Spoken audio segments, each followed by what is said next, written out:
प्रश्न नंबर 4 लिखने का मेथड वही है, इसलिए कोशिश करेंगे ज्यादा से ज्यादा मौखिक हम आपको समझाएं और आप मौखिक ही समझ लें। इसका हमने जब प्रश्न नंबर 4 डाला, उत्तर डाल दिया 4। संकेत लिखिए ए विधि डॉट डॉट डॉट रोश रुखाई, है ना? इतना ही तो लिखने को बताया था मैंने। यही विधि यानी हम ये वाला पद्यांश कर रहे हैं, हमने ये वाले पद्यांश को चूज किया है, रोश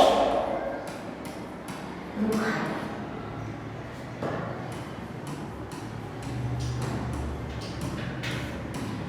अब हमें आंसर देंगे, अब हमारा मौखिक करेंगे। उत्तर नंबर का डालकर इसका आंसर लिखेंगे। अब इसके आंसर को लिखने के लिए हमें पहले पद्यांश का अर्थ निकालना होगा, तभी हम इसके उत्तर दे पाएंगे, क्योंकि अभी तो हमें पता नहीं चल पा रहा ये कौन से चैप्टर से, किस शीर्षक से लिया गया है। चलिए पढ़ते हैं। ए विधि धावती धसती धरकती धरते धरकती सुख देवी मनहु सवारती सुख स्वरूप की सुगम निशी। ये थोड़ा सा दिमाग में आना शुरू हो गया होगा कि कहाँ पढ़ा था ये हमने। चलिए अर्थ पढ़ते हैं कि ए विधि इस प्रकार से धावती दौड़ती हुई, धसती धरकती उड़ती हुई, सुख देनी मन को सुख प्रदान करने वाली गंगा मनहु सवारती सुख स्वरूप की सुगम निशी। ऊपर से यानी स्वर्गलोक से पृथ्वी पर इस प्रकार से आ रही है जैसे कि उसने स्वर्ग से लेकर पृथ्वी तक एक सुंदर निशानी मतलब सीढ़ी उसको सुसज्जित करती हुई वो चली आ रही है, सीढ़ियों से वो उतरती चली आ रही है। विपुल वेग बल विक्रम के ओजनी उंगाई हैराती हर्षाती शंभु सन्मुख जब याद आ गया होगा कि गंगा का अवतरण चल रहा है। पहली पंक्ति जो मैंने आपको दी थी उसी से इसका अर्थ निकल जाएगा, हमें पता चल जाएगा कि स्वर्ग से नीचे उतर रही है। नीचे उतरने का मतलब अवतरण। हमने किसका अवतरण पढ़ा था? गंगा उतर रही है। जगन्नाथ शतनाकर की जब हम काव्य पढ़े थे तो उसमें हमने गंगा अवतरण शीर्षक से इस प्रसंग को पढ़ा था। मिल गया आपको पहले प्रश्न का उत्तर। मनो मतलब मानो, सवार रही है, सुसज्जित कर रही है। सुरपुर की देवलोक की सुंदर सीढ़ियों को वो सुसज्जित करती हुई पृथ्वी की ओर बढ़ती चली आ रही है। आपको पता है जब बहुत सारा जल ऊपर से नीचे गिरता है तो बड़े तीव्र वेग से गिरता है, बड़ी भयंकर आवाज होती है। अगर कवि की दृष्टि से सोचें तो कवि को वो आवाज कैसे लगेगी? जैसे पानी को ना बहुत क्रोध आ रहा है, उसके अंदर बहुत गुस्सा है, इस तरह की भावना उसके अंदर उत्पन्न होती है।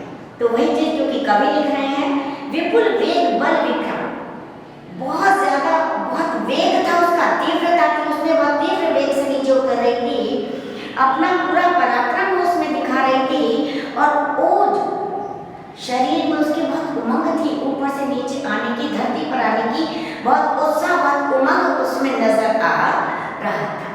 इस प्रकार से अपनी इन भावनाओं के साथ जब वो पृथ्वी पर आती है और किसके सामने आती है? हर रूप मनोहर, हर भगवान शिव, हर किसका नाम है? भगवान शिव का। शिव के सुंदर रूप को देखती है, उनके रूप को देखकर आश्चर्यचकित हो जाती है। वह आने के प्राण रहे तन रहे और उन्हें देखकर वो बिल्कुल स्तब्ध हो जाती है।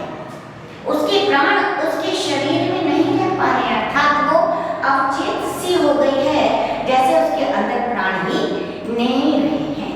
वह आने के प्राण रहे तन रहे तन, प्राण उसके शरीर में है ही नहीं है, उसके शरीर प्राण भी पराये हो गए हैं, क्योंकि वो इतनी आकृष्ट हो गई है भगवान शिव के सुंदर रूप को देखकर।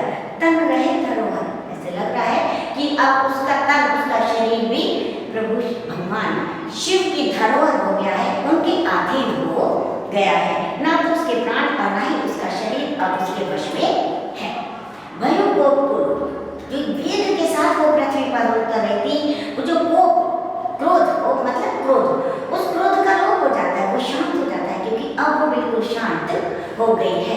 जाहिर सी बात है, जब समतल पर धरती पर गंगा बहती है तो उतनी तीव्र वेग या वैसी आवाज नहीं आती जितनी कि झरने से जब गिरती है, पानी जब गिरता है तो उसकी आवाज आती है। चुप और एक उम्र और उसके मन में बहुत उमंग, बहुत उत्कंठा जागृत हो गई। चित चिकनाई चढ़ी कड़ी सब रोष रसाई। अब देखो ये अंतिम वाली जो प्रश्न है उसका अर्थ हम पढ़ रहे हैं कि उसके क्रोध को का लोप हो जाता है, क्रोध शांत हो जाता है। लोप होना मतलब शांत हो गया। चुप और एक उम्र, उसके हृदय में उत्कंठा, चुप मतलब उत्कंठा, उमंग उत्पन्न हो जाती है। चित चिकनाई चढ़ी कड़ी सब रोष रसाई। उसके चित्त में मन में चिकनाई मतलब स्नग्धता। स्नग्धता किसका प्रतीक है? प्रेम का। तो उसके मन में प्रेम की उत्पत्ति हो जाती है और जो संपूर्ण रोष था, रूखापन था, वो सब अब शांत हो गए। अंतिम वाली जो प्रश्न है उसका उत्तर तो हमने निकाल लिया, वो करके चारों कर लेते हैं। पहला वाला प्रश्न मैंने आपको बीच में बता ही दिया, क्योंकि गंगा अवतरित हो रही है, पृथ्वी पर उतर रही है। गंगा अवतरण इसका शीर्षक है और गंगा अवतरण किसने लिखा है? जगन्नाथ दास रत्नाकर ने। तो पहले प्रश्न का उत्तर मिल गया। सेकंड वाला प्रश्न उन्होंने पूछा था, शंभू के मनोहर रूप को देखकर कौन चकित हो गया? कौन चकित हुआ? वो जो ऊपर से नीचे उतर रहा है, कौन उतर रहा है? गंगा। कौन है इसका उत्तर? गंगा। यानी शंभू के मनोहर रूप को देखकर गंगा आश्चर्यचकित हो गई। क्योंकि वो स्त्रीलिंग है इसलिए हम स्त्रीलिंग में जवाब देंगे। गया मत लिख देना। मनोहर समाला की शुभ सुरपुर की सुगम शनि, ये तो मैंने आपको तभी बता दिया था जब हम प्रश्न पढ़ रहे थे। मनो मतलब मानो, मनो मानो, मनो जानो जनो, ये शब्द आते हैं उत्प्रेक्षा अलंकार में। उत्प्रेक्षा अलंकार है और सावर्ण की क्योंकि आवृत्ति हुई है, वो एक से ज्यादा बार आया है इसलिए अनुप्रास अलंकार है। उत्प्रेक्षा इसमें अनुप्रास अलंकार है। अब आ जाइए घ वाले प्रश्न पर। विपुल और निषेध। विपुल बहुत ज्यादा, जब मैंने आज बताया था आपको बताया था, अत्यधिक बहुत ज्यादा। और निषेधी, निषेधी भी मैंने आपको बता दिया। निषेधी मतलब सीढ़ियों, जिस सीढ़ियों से वो स्वर्ग से पृथ्वी पर उतर रही है। आपको सब प्रश्नों के उत्तर मिल गए हैं। अब अगर इस तरह से आप इस पद्यांश को करते हैं तो मैं समझती हूँ आपको पूरे के पूरे नंबर मिल जाएंगे। पूरे 10 नंबर आपको मिलेंगे। 5 प्रश्नों के उत्तर 10 नंबर। 10 हमने उसमें ले लिए, 10 हमने यहाँ लिए, मजे आ गए। 20 अंक हमें प्राप्त हो गए। चलिए इसके खा जो अथवा वाला कर लेते हैं, मौखिक ही कर लेते हैं।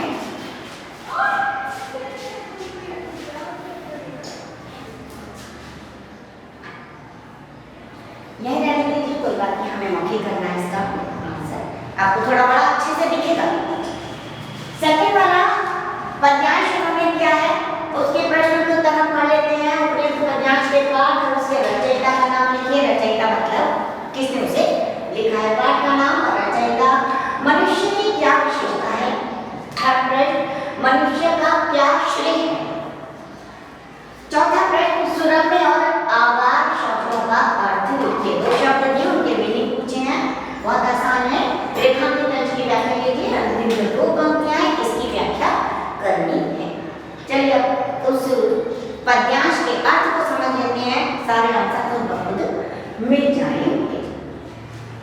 यह मनुष्य ब्रह्मांड का सबसे सुरम्य प्रकाश, सुरम्य सुंदर, बहुत सुंदर, कुछ छिपा सकते न इससे भूमि या आकाश। यानी ये मनुष्य इतना बुद्धिमान है कि उस मनुष्य से धरती और आकाश, इसके अंदर जितनी भी छिपी हुई चीजें हैं, गूढ़ चीजें हैं, वो सब अब कुछ नहीं छिपा सकते हैं। हम जानते हैं विज्ञान ने बहुत उन्नति और तरक्की कर ली है।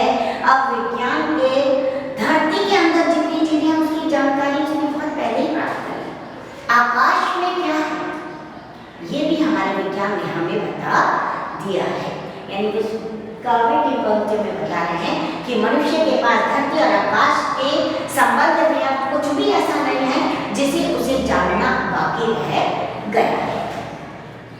यह मनुष्य जिसकी शिखा उद्दान कर रहे, जिसको चराचर भक्ति युक्त शिखा उद्दान यानी बहुत शिखा बहुत फैली, ना मतलब यश, ये वो मनुष्य है जिसका यश चारों ओर फैला हुआ है और जिस मनुष्य को चर और अचर सब चीजें भक्ति भाव से सिर झुकाकर प्रणाम करते हैं। कहने का मतलब ये है कि मनुष्य के आगे हर चीज, चाहे वो चलायमान हो, चाहे वो स्थिर हो, सब उसके आगे झुक गए हैं। झुकने का मतलब है कि मनुष्य ने उनके बारे में संपूर्ण जानकारी, आद्योपांत जानकारी, हर जानकारी प्राप्त कर ली है। कुछ नहीं उन चीजों के बारे में जानने के लिए मनुष्य के पास।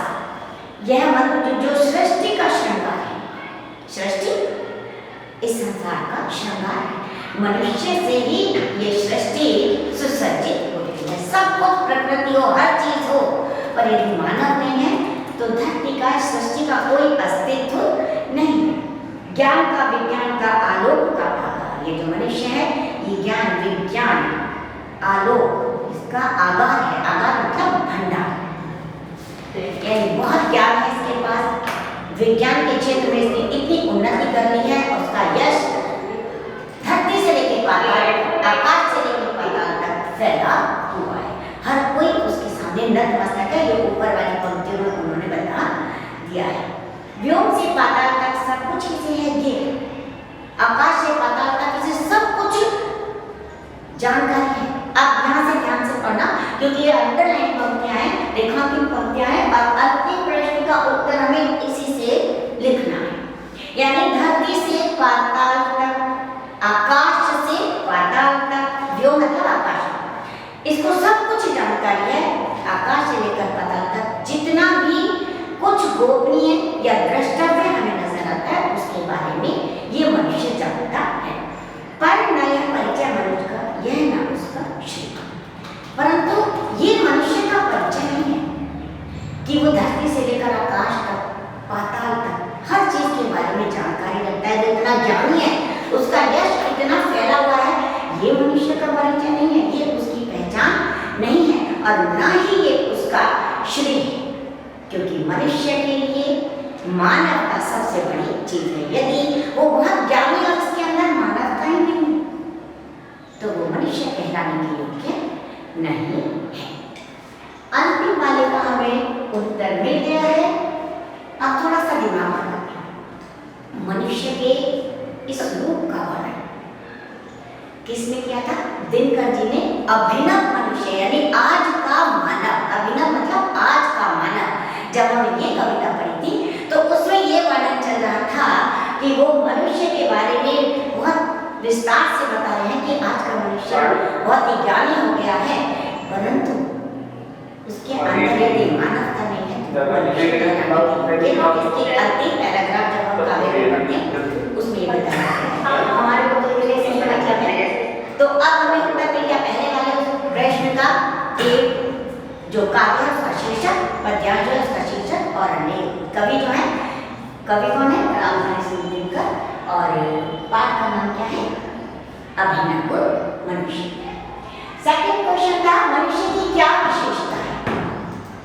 ढूंढो जल्दी से। मैंने आपको बताई थी कि मनुष्य की क्या विशेषता है। क्या विशेषता बताई थी कि ये ब्रह्मांड का सर्वश्रेष्ठ प्राणी है।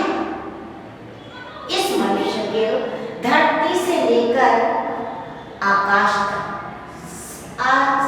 धरती से लेकर आकाश तक हर चीज की जानकारी है। यह हर चीज के बारे में बहुत अच्छे से विस्तृत से जानता है। मनुष्य का श्री है। अंतिम वाली पंक्ति में मैंने आपको बताया था कि वो कह रहा है यह ना उसका श्री, उसका श्री नहीं है। इसके लिए हम ये नहीं कह सकते कि ये मनुष्य है। यदि वो विज्ञान के बारे में सब कुछ जानता है, उसे मनुष्य कब कहा जाएगा? जब हम ये देखेंगे कि उसके अंदर मानवता है कि नहीं है। और मानवता का मतलब प्रेम, वो दूसरे मनुष्य से प्रेम करता है कि नहीं है। तो मनुष्य का श्रेय क्या है? मानवता का प्रेम। ये हमें थोड़ा सा बुद्धि लगानी पड़ेगी इस प्रश्न के उत्तर में। सुरम्य और सुरम्य मैंने आपको बताया था, देखो ऊपर वाली पंक्ति में, पहली पंक्ति में जब शब्द आया था मैंने आपको बताया था सुरम्य मतलब बहुत सुंदर। इस शब्द का अर्थ क्या? शब्द लिखिए, अर्थ लिख दीजिए। दूसरा आगार, आगार भी मैंने आपको बताया था भंडार, आगार मतलब भंडार। तो दोनों शब्दों के अर्थ में मिल गए और इसको जब मैंने व्याख्या आपको समझाया कि उसी समय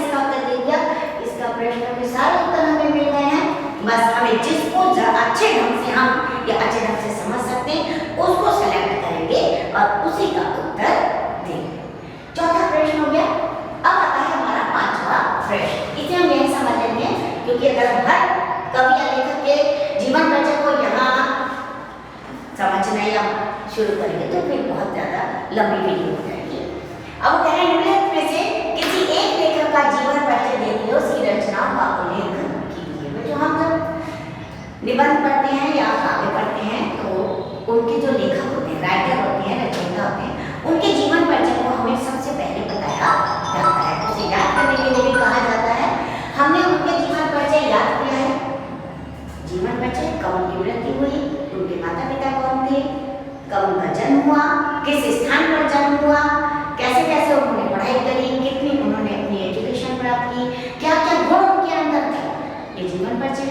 कब उनकी मृत्यु हुई, कहाँ उनकी मृत्यु हुई, जीवन परिचय। उसके साथ रचनाएं, उन्होंने क्या क्या रचनाएं लिखी हैं, उनके नाम हम देंगे।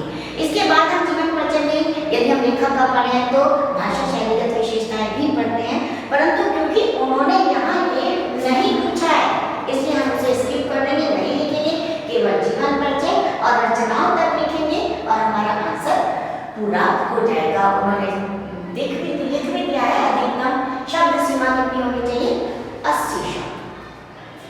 3 हमारे को लेखक आएंगे जिनका हमें बहुत अच्छे से जीवन परिचय याद होगा, रचनाएं भी याद होगी, उन्हें हम लिखेंगे। और उसके लिखने का पैटर्न मैं जरा सा बता दूं। तीनों में से हम जिसको भी सेलेक्ट करेंगे, पहले डालेंगे यहाँ प्रश्न नंबर 5, पूरी पंक्ति खाली छोड़ दीजिए, उत्तर डालिए।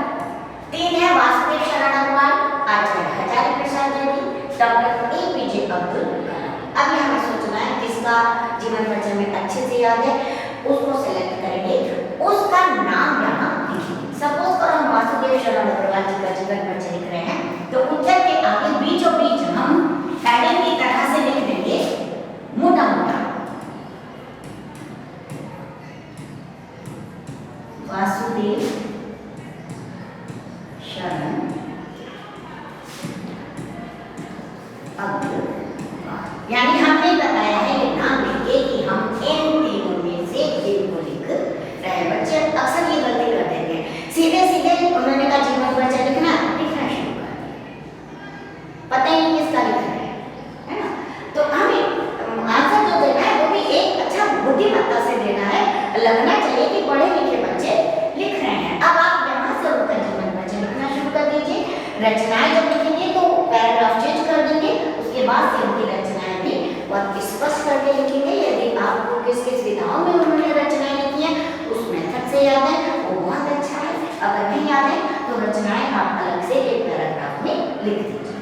सेम इसी मेथड से हम इसका खा वाला क्वेश्चन करेंगे, दोनों 5 नंबर में है, 10 नंबर में है, बहुत आसानी से हमें 8 नंबर मिल सकते हैं अगर हमें अच्छा लिखा, साफ लिखा, सुंदर लिखा, कटिंग नहीं करी, सब कुछ स्पष्ट करके लिखा। खा डालिए, प्रश्न नंबर 5 हमने डाला है, यहाँ का डाल भूल गए, का लिख दीजिए। अब हमने इसका उत्तर लिख दिया, खा डाल दीजिए, क्योंकि प्रश्न नंबर 5 हमने लिख दिया है, दोबारा लिखने की आवश्यकता नहीं है। खा लिखिए। अब इन तीनों में से जिनको हम सेलेक्ट कर रहे हैं, भारतेंदु हरिजन, जयशंकर प्रसाद, सच्चिदानंद, हीरानंद वासी,